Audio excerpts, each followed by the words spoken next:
Deputy Kelly. Thank you, Chair. What I'm suggesting is when Deputy Kelly concludes in a few minutes' time, half an hour. Well, maybe 15 or 20 minutes. We might take a quick break for 15 minutes if somebody wants a cup of tea or something, just for 15 minutes, because there are a couple of other speakers and we can't stay going. People need a bit of a break at the end of Deputy Kelly's. He always does this after me for some reason. I think I have 6 questions and 2 observations. The first observation is comment with my colleagues. Look, I know you have a job to do, and thank you for coming in here, but this, individually for the 3 of you, this has been a PR disaster. Let me just say that.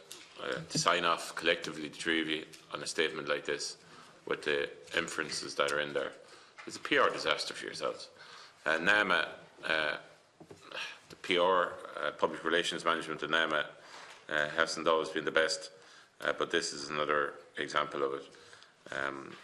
I just want to concur with my colleagues. Some of the inferences in there, for me, are simply unacceptable versus the CNAG, in a manner in which he and his colleagues are just doing their job. They're not actually declaring any wrongdoing in relation to anyone. They're just doing a report, which is their role. And to make comments like that, I think, was unacceptable, and I think you should all reflect on it. Sorry, I said it was a statement, not a question. This is the Public Accounts Committee. Okay, we asked the questions. So that's my first statement, and there will be another one at the end. So my first question relates to page 2 of your soliloquy, or whatever we'll call it. You say that selling in more than one lot would, in our view, have delivered an inferior commercial outcome. The portfolio had a lot of secondary assets, and we simply could not have achieved an acceptable price if those assets had not been bundled with better quality assets.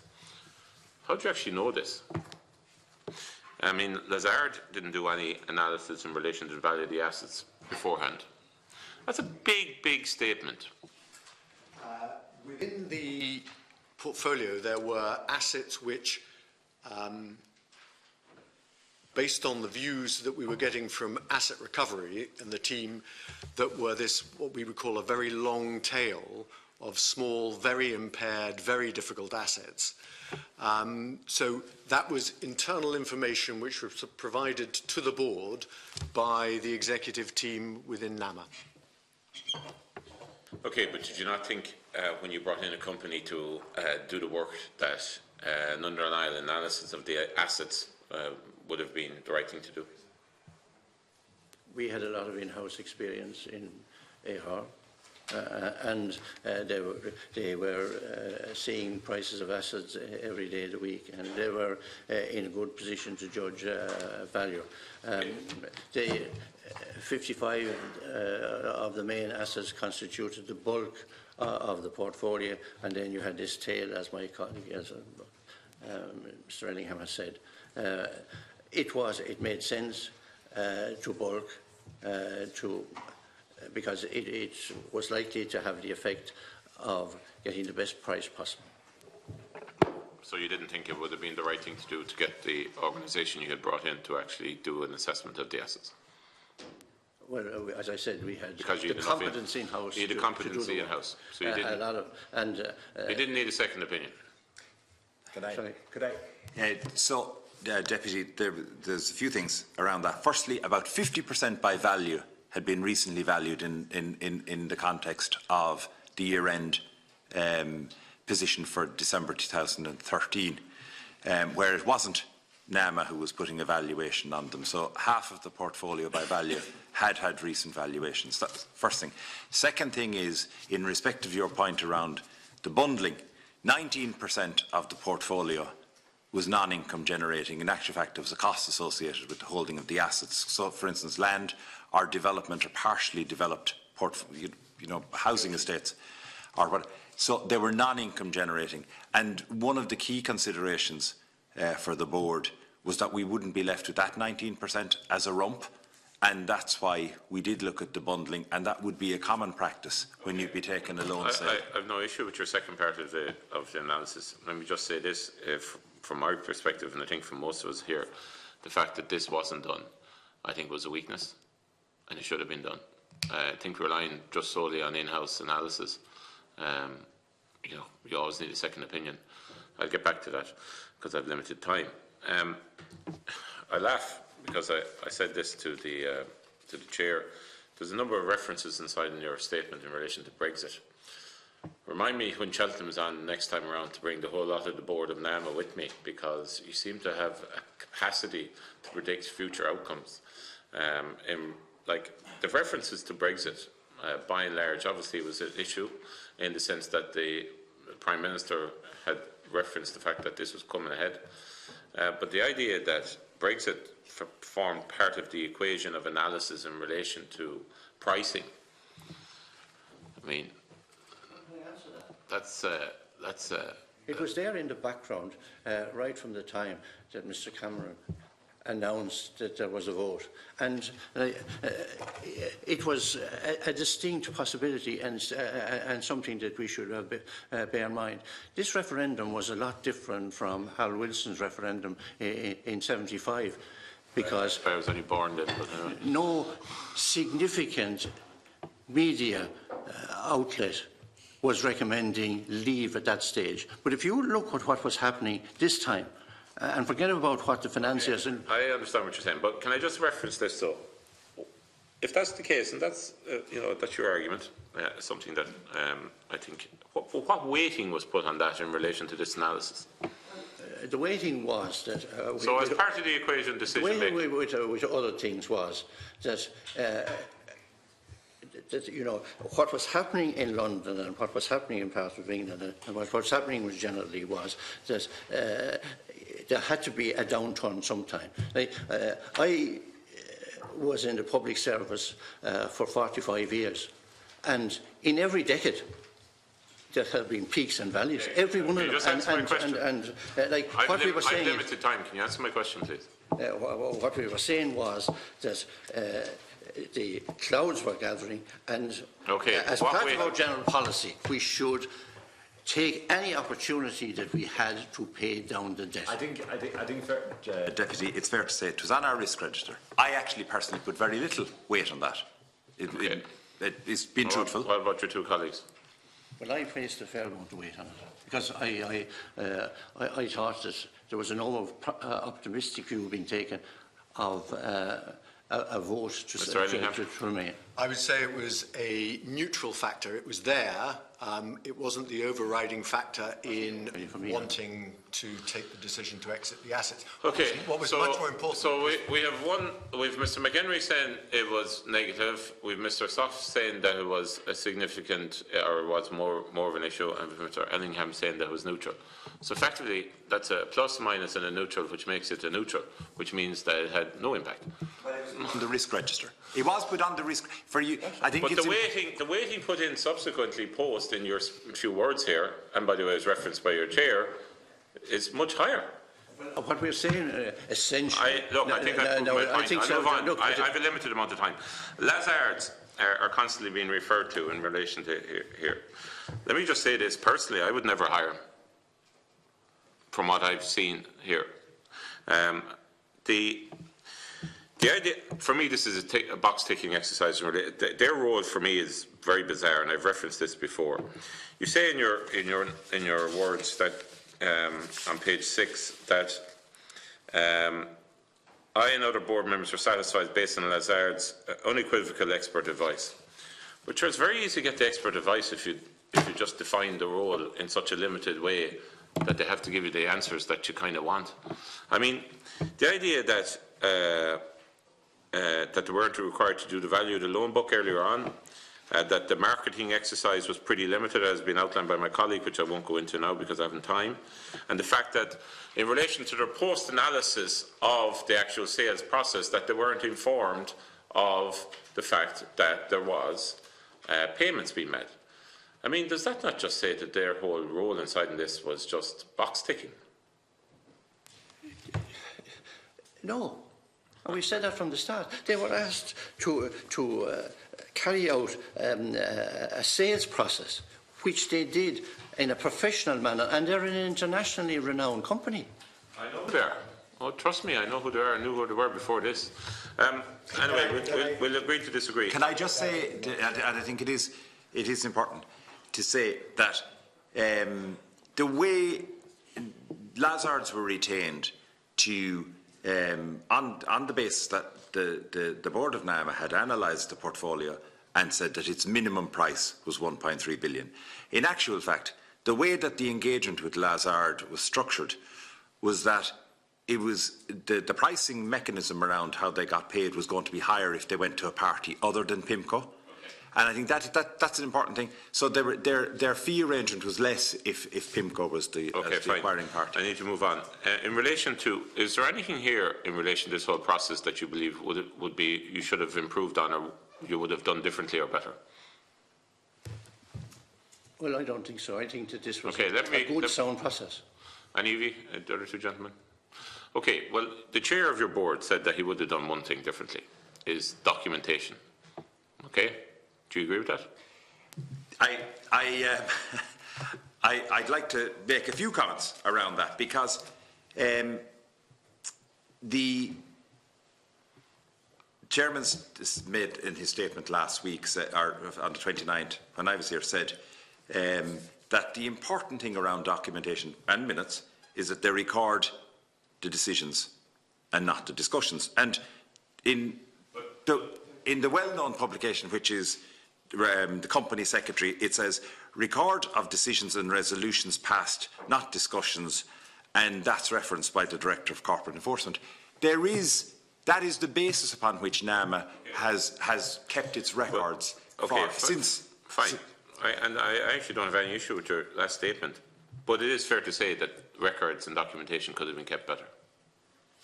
Well, that's your own chair who said that. Well, I mean, in truth, I believe. Can I just say, I do believe that CNAG has in this report has stated that he has had an issue around the record keeping, minute keeping, but I genuinely believe that you'll have some people who'll say they should be descriptive. They're descriptive in this committee for sure, but in others not. Okay, but let's get down into the nitty-gritty of what I'm getting at here. It's not just about minutes.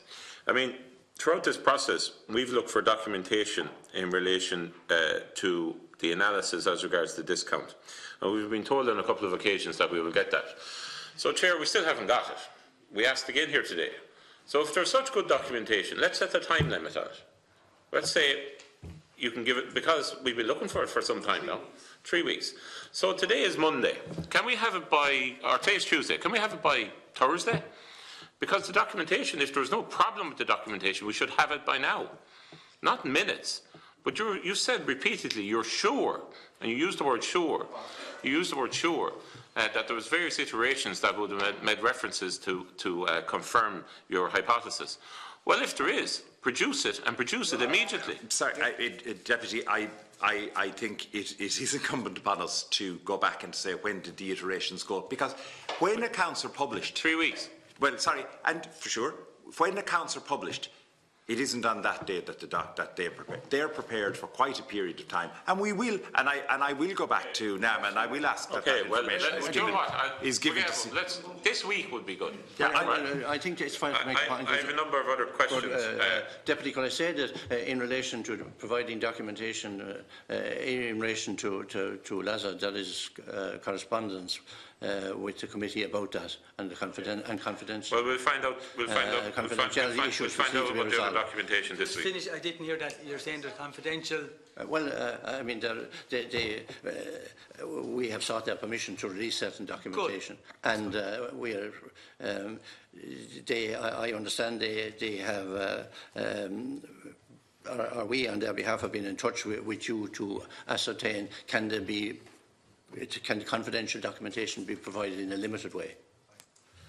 We wait to hear from them because we actually don't really know what you're talking about there, so we'll find out soon, hopefully. In relation to the payments fees, the success fees, obviously you became aware of this. PIMCO pulled out or were forced out. We still haven't got to the bottom of what happened there. But what I don't understand is you got an assurance from PIMCO. You got an assurance from Cerberus afterwards that there would be no payments made to anyone associated with NAMA. Isn't that correct? Still present. Past or present, fine. But this issue I've raised before. What about the step-down process? That a payment could be made to somebody who was involved with NAMA through one of those who was getting a payment from Cerberus.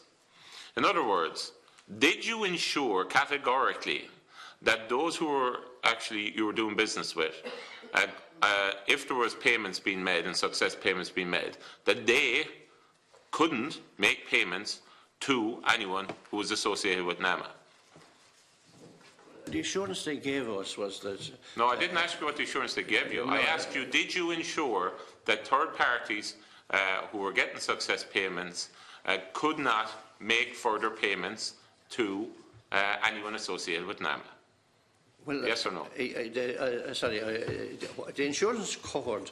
I mean, Cerberus, our contract was with Cerberus. They assured us that people that they were engaging also would not be making payments to people associated with NAMA. Okay, fine. Well, may I make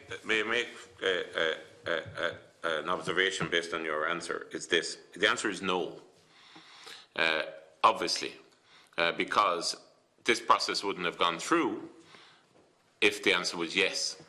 Because if you had asked, which I'm now taking you didn't, for a guarantee from Cerberus that they wouldn't be making any success payments to any third parties who in turn would make payments to anyone associated with NAMA, well then this process couldn't have gone through, but we didn't, you didn't get that. Well, as I said, they assured us that they weren't making payments to anybody associated with NAMA or anybody that they were engaging to work for them weren't making payments to anybody associated with NAMA. But now it looks like that's not true. Is it? We don't know. We'll find out in the wash. Anyway, last question, which is, you make reference in page 6, and this is something that I think is probably honest, and sorry, it's all honest, but I mean it's fairly reflective. On the sales process itself, we believe the CNAG also failed to take account of the wider political, economic, financial implications in Northern Ireland of NAMA's decision to sell the Eagle portfolio and the obligations on NAMA as a state agency in Dublin to be cognizant of the concerns of the Northern Ireland Executive and of the Irish Government. And this tallies, in fairness, to in summary, the summary number 10 of what the CNAG said. NAMA has stated that the factors that influenced this decision to change its Northern Ireland strategy were the emergence of the loan sale option, the political and cross-jurisdictional context in which it held the Northern Ireland debtors' assets, and its assessment that its relationship with the Northern Ireland debtors was deteriorating, and also the widespread lack of cooperation. So, is it fair to say that obviously you've got Section 10 of the NAMA Act, which you have to observe on one side, and on the other side you've got political pressure, let's be frank about it. And remember, politicians in Northern Ireland were not under the same limitations as all of us down here in the south as regards interacting with NAMA. Diplomacy issues, obviously, that's high up there. Lack of debtor engagement, or debtors not engaging. And 4, business risk. And you could probably legitimately throw in Brexit into that, but other business risks. So you've got those on this side, and you've got Section 10 of the NAMA Act on the other side. So there was a weighting going on. And is it fair to say that taking those 4 points, that really once the option, and remember this was a volte-face, going from a fire sale to then literally a one bulk sale. Once that option came, given the 4 other issues which I've just referenced, that you basically couldn't look a gift horse in the mouth, and the idea of selling in one bulk sale for this amount was just worthwhile, even with the competition of Section 10 of the NAMA Act as regards getting best value and these 4 things. When you weighed it up, that this was the best option. Would that not be fair? Can we did, obviously we had to weigh up, and the paramount focus of the board was Section 10, but paramount. Not exclusive. paramount. But I think, in truth, the other thing, Deputy, which we were going through at the time when the PIMCO expression of interest was manifest, was we were just doing our year-end impairment in respect of the portfolio in Northern Ireland, and in 2013 we put through an impairment onto the portfolio, and the minutes at the latter end of 2013 indicate that we expected a further deterioration in 2014 of that portfolio. Clearly, we believed that we were going to have a further impairment on the value of the Northern Ireland portfolio beyond the date of that year end, 31st December. Okay. So that was very central to our decision making. Okay. When I deal though with the political element, I think, which you want an answer. By all means do. We're all politicians in here, Barry. Nobody brought political pressure on us to sell. What we did have regard to was what was said to us, that there should be a discreet and confidential process. Okay. And that's why there was a short, focused process. Was there a clean break? Was obviously discussed at board level. It had to be. Yes. A clean break was discussed. Thanks for confirming that. Did you have any concerns in relation to the meeting that took place in early 2013 between the First Minister Peter Robinson and Mr. Coulter and Frank Cushnan at Stormont? In what way? In any way. I'm asking the question. Well, no, as I mean, Minister Nolan has confirmed. Think about this. There's been a volte-face here as regards the decision-making at board level in relation to a fire sale and now a sale all in one go. There's been a meeting that took place in Stormont. There is a person who's on the NAAC at it. There is a letter from Brown Rudnick to Finance Minister Wilson, which is effectively a letter of intent, which, if you look at it in any other way, is something that is basically saying that a purchaser will always be nicer to debtors, and particularly in relation to personal guarantees. There's a meeting taken on up in Stormont. Did all of this not create some concern at board level in NAMA? The main motivation for us in selling was we saw the opportunity as a result of PIMCO coming on the scene, and there seemed then to be the opportunity to have a loan sale. We were moving into that territory anyway because it would speed up. It is fair to say the pay down of the debt. It is fair to say, though, that you wouldn't have sold only for the approach coming in the way in which it came. Well, that brought it forward at that And stage. then there was the letter to Mr. Wilson. There was the meetings taking place in Stormont. Obviously, the letter of intent gave certain guarantees or reference certain guarantees. Whether they could materialise or not is another question. And next thing, there was this approach. Well, once the approach came, we said, is there a commercial opportunity here for us, and is there an opportunity to sell? The four factors I've just outlined. The four factors I've just outlined, and I've also just outlined the letter of intent, the meetings that were taking place, the role of Mr. Cushnan, etc., etc. Like, that somewhere inside in the board, did you not consider that all of these activities, and given that the change of thinking as regards a fire sale and the four pressures that you were under, and Mr. McHenry has said it was Section 10 was not exclusive, which is a very important statement, but it's not paramount, paramount but not exclusive, which is very interesting, which we'll have to come back to. Did it not concern you that there was possibly and I'm referring to Mr. McHenry's use of a word earlier on in a different context, but that there was almost a proxy sale going on here, in the sense of it was set up to address those four things that I keep referencing: business risk, lack of debtor engagement, diplomacy, and political pressure, particularly the latter.